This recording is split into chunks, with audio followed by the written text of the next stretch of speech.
Inamin ni dating Pangulong Rodrigo Duterte na nakatanggap siya ng balita kaugnay sa pag-issue ng International Criminal Court ng arrest warrant laban sa kanya. Ginawa ko ng dating Pangulo ang pahayag sa kanyang speech na idinausuyan na pasasalamat kay PRRD with OFWs sa may Southern Stadium sa may Wan Chai sa Hong Kong. Saan pa ng dating Pangulo na matagal na siyang hinahabol ng International Criminal Court na hindi niya naiwasang murahin. Nanindigan naman ang dating Pangulo na ang mga ginawa niya sa ilalim ng kanyang administrasyon ay para magkaroon ng kaunting katahimikan at maging mapayapa ang buhay ng mga Pilipino. Pero sakali man anya na totoo ang mga ito, ginawa niya, sinabi ni dating Pangulong Duterte na ginawa niya ito para sa taong bayan, sa mga bata at para sa ating bansa.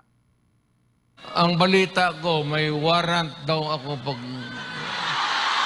Hindi, totoo. Yung sa ICC or something.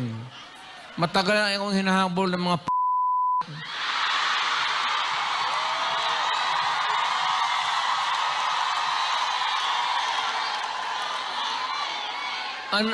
ano man ang kasalanan ko na ginawa ko man ang lahat sa panahon ko para may konting katahimikan at mapayapa ang buhay ng Pilipino. Ang problema nito, ewan ko kung ang tingin ng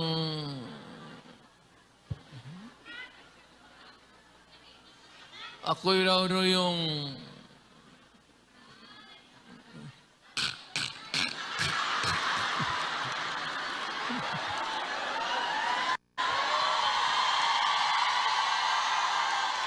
o ganito na lang. Ito ganito na lang.